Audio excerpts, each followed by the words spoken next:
자, 이번에는 그 공동투자에 대해서 좀 살펴보도록 하겠습니다. 이제 그 종잣돈 규모에서도 말씀을 드렸듯이, 종잣돈 규모가 약하신 분들이 결국은 이제 투자 방법 중에 하나가 선택하게 되는 투자 방법 중에 하나가 이제 공동투자가 아닌가 생각을 해보는데요.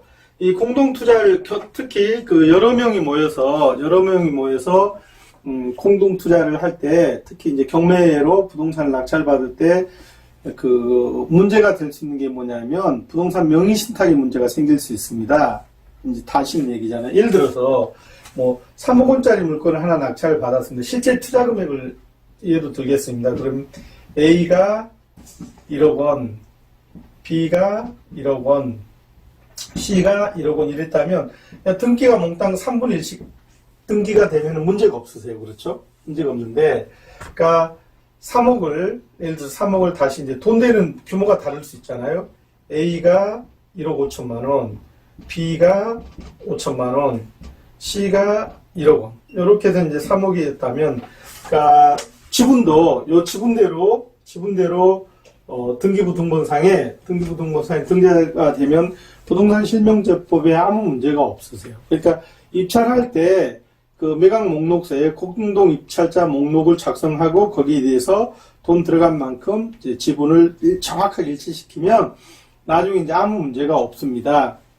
그래서 이제 시중에 보면 그 경매를 공동 투자하시는 분들 보면 예를 들어서 요거는 이제 3명이라고 얘기를 했지만 3명이라고 얘기했지만 어떤 그 입찰하러 가서 보시면 물건 하나에 30에서 50명 응찰하는 경우도 있고 30에서 50명.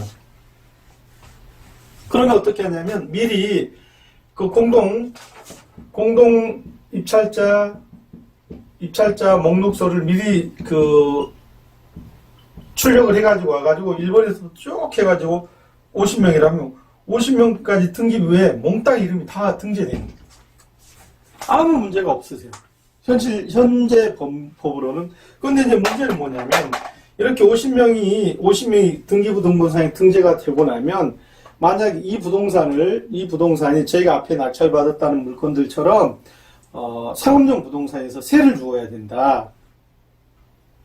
그러면 50명이 전체 그 임대차 계약서에 다 사인을 하셔야 되세요. 인감증명서 첨부를 하셔야 되고. 현실적으로 쉽지 않다. 그러니까 이제 이런 경우는 실제 서울 시내에 있는 오피스를 낙찰받는데 이런 식으로 응찰하는 그런 실제 사례를 봤어요. 저도 깜짝 놀랐어요. 2년 전인가 그 중앙법원에 가서 봤더니 입찰자가 51명. 굉장히 양심적인 투자 방법인데 정부가 봤을 때 부동산 실명제법을 위반하지 않는다는 면에서는 굉장히 착한 방법인데 현실적으로는 굉장히 그 비효율적인 방법이다 그 얘기세요. 그러면 이렇게 하지 않고 이렇게 30명 50명이 돈은 물론 30명 50명이 냈겠죠. 돈 30명 50명이 냈는데 이게 30명 50명이 뭘 안 하고 그 돈 내고 등기부에 등재를 안 하고도 부동산 실명제법에 그렇게 쉽게 말하면 낸 돈하고 투자한 돈하고 등기부등본상에 등재된 그 비율이 정확하게 일치하지 않아도 부동산 실명제법에 위반이 안 되는 그런 투자 방법이 있다세요.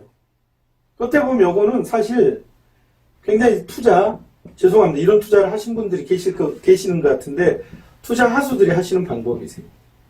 틀렸다는 얘기는 아닙니다. 그렇죠? 불편하다세요.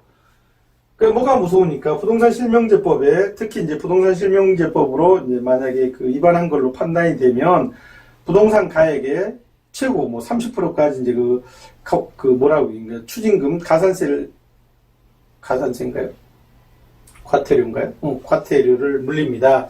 그 부분이 이제 두려워서 이렇게 하시는 게 맞습니다. 맞고 또 이 안에서 투자리보험 이 안에서 꼭 삐져나오는 한두 사람이 있으세요. 그래서 나중에 저 투자가 부동산 실명제법 위반을 했네. 그래서 검찰이 고발을 하네. 국세청이 꼰지르네. 이런 실제 이런 사람이 나올 수가 있으세요. 그래서 이제 그걸 피하자고 해서 이런 방법 50명이 부동산 등급에 등재를 하는 그런 이제 방법을 쓰시는데 가장 안전한 방법이기도 해요. 근데 이 방법 말고 안전한 방법이 없냐? 있다세요. 그게 뭐냐면 상법상의 익명조합이에요. 저희도 이제 아까 제가 35강에서인가요? 35강에서인가 그 강변 테크노마트를 그 한 층 낙찰받는데 한 30억 들었습니다 라고 말씀드렸을 때 저희는 그렇게 했어요. 실제 그 투자자가 있고 부동산 등급에 등재된 사람이 따로 있어요. 그러니까 돈 낸 사람 중에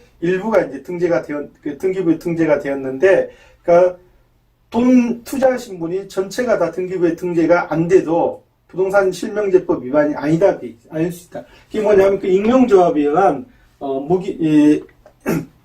무기명 조합 투자 방법이라는 게 있습니다. 한번 잘 찾아보시면요. 이 익명조합은 일종의 뭐냐면 개갈이라고 보시면 되죠. 그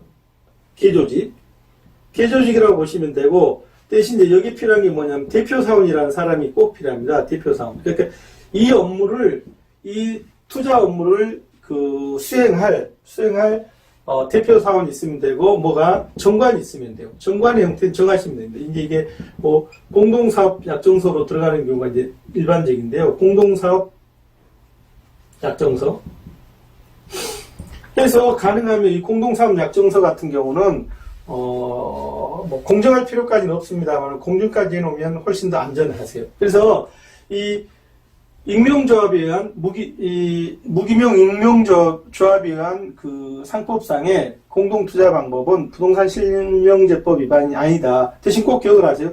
잘못하셔가지고 민법상의 익명조합으로 들어가면 이건 부동산 실명제법 위반이 되어요. 문제가 될 수 있는데 결국 이걸 해보니까 운용상의 문제 있더라고요. 운용상 해보니까. 물론 저희는 이제 그 테크노마트를 낙찰 받을 때 변호사한테 다 법률 자문 받아서 예, 제가 그 당시 이제 물어봤어요. 처음에 이제 낙찰 받기 전에 이제 변호사한테 우리가 사실 이런 투자를 하나 계획을 하고 있는데 한번 법률적인 검토를 해봐다. 뭐냐? 돈 투자한 사람이 몽땅 다 등기부 등본상에 입찰자 목록에 올라가면 사업 임대라든지 관리하는데 피곤하니까 생각해 보세요.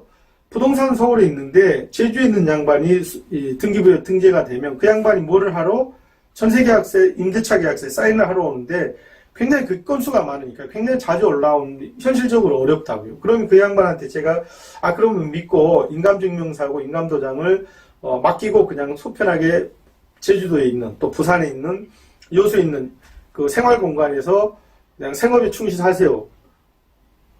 물론 어려운 얘기는 불가능한 얘기는 아니지만 그게 남한테 인감증명서를 내주고 인감도장을 내준다는 게 한국 사회에서 쉬운 일인가요? 아니다 얘기죠.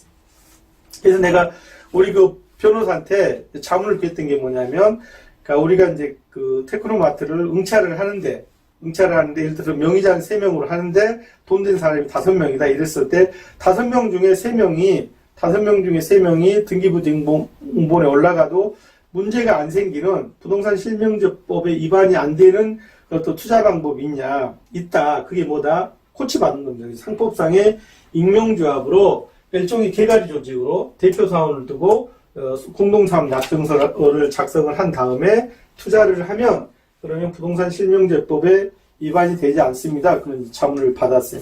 자문을 받고 시작을 했는데 이건 제 경우입니다. 제 경우. 처음으로 이제 다행스러웠던 게 뭐냐면 제가 얼마 전까지 테크노마트 이제 관리비가 비싸서 이런 얘기를 여기 써도 되는지 모르는데 관리비가 비싸서 관리비를 낮추자고 그 강변 테크노마트 그 관리회사하고 관리인하고 한참 싸웠어요.